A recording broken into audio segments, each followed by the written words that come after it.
Hello friends, स्वागत है आप सभी का हमारे YouTube channel learn with Krishna पर। आज हम डिस्कस करेंगे केवीएस पीजीटी कंप्यूटर साइंस का पार्ट 4। इससे पहले के क्वेश्चंस हम पहले वाली वीडियोस में डिस्कस कर चुके हैं। चलिए शुरुआत करते हैं हमारे आज के पहले क्वेश्चन से। An operating system contains 3 user processes, each requiring 2 units of resources R. So the minimum number of units of R such that the no deadlock ever occurs. हम देख लेते हैं डेडलॉक कब क्रिएट हो, इसके अकॉर्डिंग ही देख लेते हैं कि हमारे पास 3 यूजर प्रोसेसेस गिवन है, that is P1, P2 and P3। 3 user processes given है और हमारे पास रिसोर्सेज कितने हैं, 2, ईच रिक्वायरिंग 2 रिसोर्सेज। हर एक को 2 रिसोर्स की जरूरत होती है, ठीक है। इसको ये भी चाहिए और ये भी चाहिए, इसको ये भी चाहिए, ये भी चाहिए, P3 को ये भी चाहिए, ये भी चाहिए, मतलब 2 रिसोर्सेज चाहिए। अगर हमारे पास रिसोर्सेज 2 ही रहेंगे तो यहाँ पर डेडलॉक क्रिएट हो जाएगा, ठीक है। डेडलॉक को अवॉइड करने के लिए हमें नंबर ऑफ रिसोर्सेज को +1 करना पड़ेगा। किसके +1 करना पड़ेगा, नंबर ऑफ यूजर प्रोसेसेस +1। सो हमारे पास 3 यूजर प्रोसेसेस हैं, इसमें +1 करना पड़ेगा। So here our correct answer will be option 4, ठीक है। अगले क्वेश्चन पे चलते हैं। Java is a dash language. This means that you must be explicit about what type of data you are looking for. आप किस टाइप का data देखना चाहते हैं। जावा जो है एक स्ट्रॉन्गली टाइप्ड लैंग्वेज है, बिकॉज यहाँ पर every variable must be declared with a data type, ठीक है। So it's a strongly typed language. So this will be our correct answer. अगले क्वेश्चन पे चलते हैं। What correction is required for the following Java code snippet to compile? Intex, यहाँ तक ये सही है, ठीक है। देख लेते हैं हमारे डिस्क्रिप्शन में हमें क्या दिया गया है कि यहाँ पे हमने डिक्लेयर किया है, इसका मतलब हमने यहाँ पे एक अरे का डिक्लेरेशन किया है, ठीक है।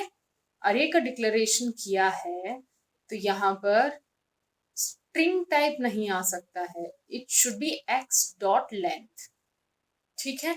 यहाँ पर हमारा ऑप्शन नंबर 3 जो है सही है, x.length शुड बी x.length। ये स्ट्रिंग वाला सिंबल नहीं आएगा यहाँ पे। So this will be our correct answer. चलते हैं अगले क्वेश्चन पे। The maximum number of comparisons for a particular record among the 32 sorted records through a binary search method will be. Binary search method में क्या होता है कि ये डिवाइड और कॉन्कर करता है। पहली बात तो ये कि इसमें जो एलिमेंट्स होते हैं, ये जो एलिमेंट्स होते हैं ये एक सॉर्टेड फॉर्म में होते हैं, means the shorter one here and the largest one will be here, ठीक है। सो पहले ही हम ये देख लेते हैं कि एक मिडिल एलिमेंट देख लिया हमने। अब जो एलिमेंट हमें सर्च करना है वो एलिमेंट अगर 14 से छोटा है तो इस साइड सर्च होगा, अगर बड़ा है तो इस साइड सर्च होगा, ठीक है। So it's a type of sorted one algorithm, ठीक है। टाइम कॉम्प्लेक्सिटी इसकी ओ log 2n फंक्शन से निकाली जाएगी। सो ओ log 2n of 32 sorted records. So 32 sorted records का कैलकुलेशन करके 5 आंसर आ जाएगा, ठीक है। अगले क्वेश्चन पे चलते हैं। That is kernel keeps track of the state of the each execution program by using a data structure called the PCB, that is a process control block. Process control block में और भी देख लेते हैं, बहुत सारी चीजें होती हैं, जैसे कि प्रोसेस की ID, program counter, process state, priority, general purpose registers, list of open files, list of open devices, protections, ठीक है। ये पीसीबी होता है। So here our answer will be option 4। अगले क्वेश्चन पे चलते हैं।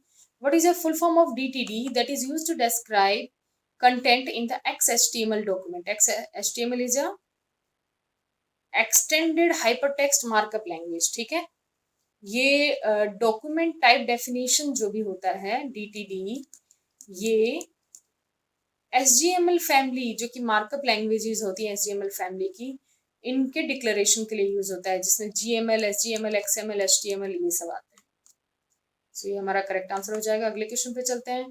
The term sum of products in the boolean algebra means sum of products, ठीक है। सो यहाँ पर पहले प्रोडक्ट्स होंगे फिर सम होगा, ठीक है, पहले प्रोडक्ट होगा फिर सम होगा। ओके, सो पहले एंड फंक्शन होगा फिर और फंक्शन आएगा।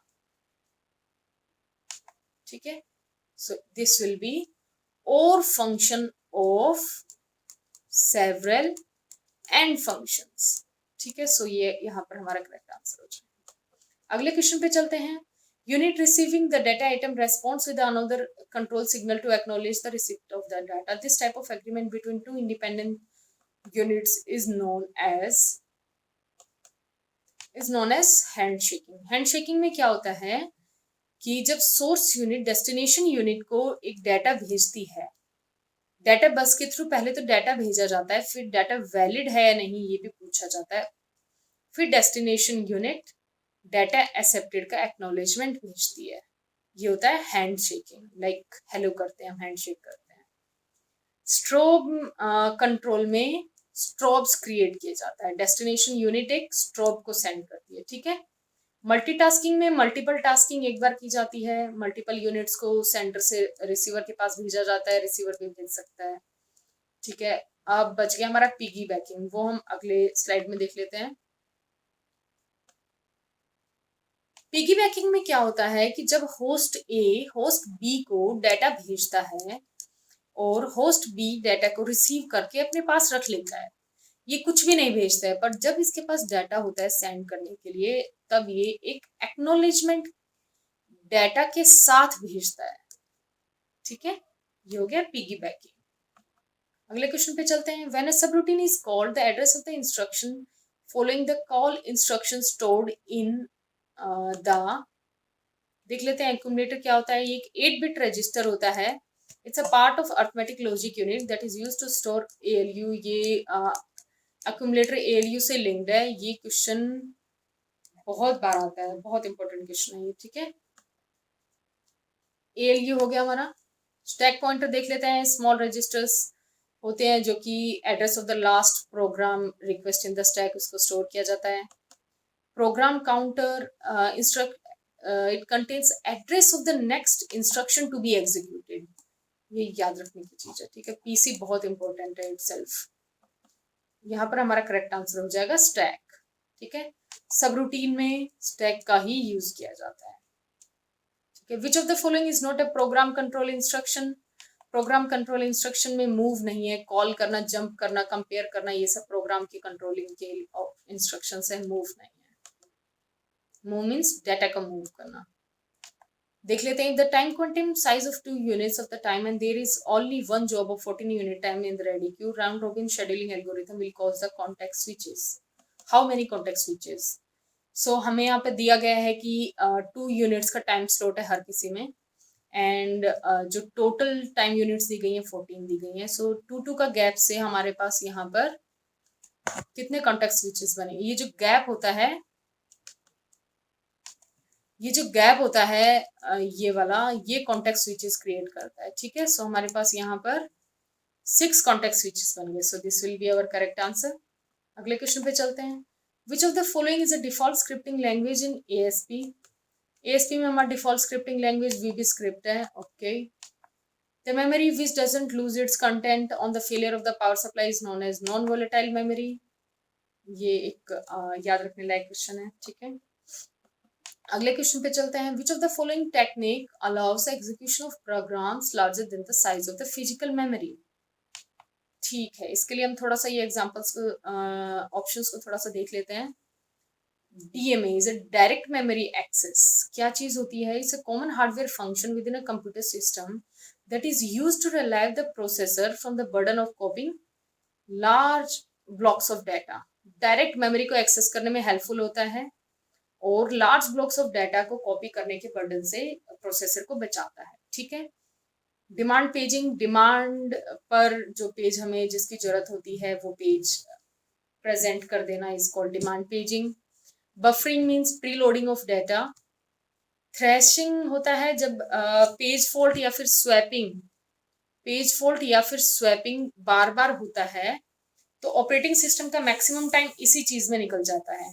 इस प्रोसेस को थ्रेसिंग कहा जाता है। ठीक है, यहाँ पर हमारा करेक्ट आंसर हो जाएगा डिमांड पेजिंग। ठीक है, अगले क्वेश्चन पे चलते हैं. Which of the following topologies give the highest reliability. देख लेते हैं हमारी इन टोपोलॉजीज को थोड़ा सा डायग्राम से. बस टोपोलॉजी इस टाइप से होती है. अगर कोई कनेक्शन जैसे कि यहाँ से कट हो गया है तो ये सब चालू रहेगा, बट इससे कनेक्शन कट जाएगा. ठीक है. स्टार टोपोलॉजी में एक मेन सर्वर होता है जो कि एक स्टार की तरह है, बाकी सबसे हब से कनेक्टेड होता है. मैश टोपोलॉजी में it's a combination of various other types of topologies like star, ring, बस. ठीक है. रिंग टोपोलॉजी में एज ए रिंग कनेक्टेड होते हैं. यहाँ से कट गया तो ये वाला कनेक्शन कट जाएगा, बट स्टिल इस साइड से कनेक्शन एस्टेब्लिश किया जा सकता है. सो जो मोस्ट रिलायबल है वो मैश टोपोलॉजी है. ठीक है. अगले क्वेश्चन पे चलते हैं. Which of the following protocol is used for transferring electronic mail messages from one machine to another. थोड़ा सा ऑप्शंस को देख लेते हैं हम. फाइल ट्रांसफर प्रोटोकॉल क्या होता है? एक होस्ट से दूसरे होस्ट पर फाइल्स को ट्रांसफर करने के लिए FTP का यूज किया जाता है. ठीक है. SNMP is a simple network management protocol. ठीक है. ये एक फ्रेमवर्क है डिवाइसेस और उनके ऑपरेशंस को नेटवर्क इंटरनेट पर मैनेज करने के लिए. SMTP is a simple mail transfer protocol. It's a set of communication guidelines that allow the software to transmit an electronic mail over the internet. ठीक है. अगला ऑप्शन हमारा HTTP है. ठीक है. यह हाइपरटेक्स्ट ट्रांसफर प्रोटोकॉल होता है. It is used for transmitting hypermedia documents. ठीक है. सो यहाँ पर हमारा अकॉर्डिंग टू रिक्वायरमेंट्स और correct answer will B FTP. अगले क्वेश्चन पे चलते हैं. इन C++ which of the following statements correctly return the memory from the dynamic array pointer PP to the free store. इसके लिए delete PP ये वाला use होगा. delete array pointed by the PP. array को delete करना है जो कि PP से पॉइंटेड होगा. ठीक है. सो ये हमारा करेक्ट आंसर हो जाएगा. अगले क्वेश्चन पे चलते हैं. In which of the following state the process is waiting for the processor. Process कौन से स्टेट पर प्रोसेस का वेट कर रहा होता है? न्यू से ये देख लेते हैं. हमारा एक प्रोसेस के स्टेजेस होते हैं. New, ready, waiting, running and terminated. Terminated means execute हो गया, फिनिश कर दो. रनिंग स्टेट में है, वेटिंग स्टेट में है, रेडी स्टेट में नहीं है. तो हमसे यहाँ पूछा गया है कि प्रोसेस का वेट कर रहा होता है. यहाँ पर आने के बाद वो प्रोसेस का वेट कर रहा होता है. So here our correct answer will be ready. अगले क्वेश्चन पे चलते हैं. Consider a set of n tasks with the known runtimes R1, R2, Rn to be run on the uniprocessor machine. Which of the following processor scheduling algorithms will result in the maximum throughput? थोड़ा सा diagrams को देख लेते हैं. Round robin scheduling algorithm इस type से होता है जिनमें फिक्स्ड ब्लॉक्स प्रोवाइडेड होते हैं. ये एक प्रेम्पटिव शेड्यूलिंग एल्गोरिथम है. SJF is a shortest job first. ये नॉन प्रेम्पटिव है जो कि वेटिंग टाइम को रिड्यूस करता है और मैक्सिमम थ्रूपुट हमें प्रोवाइड करता है. ठीक है.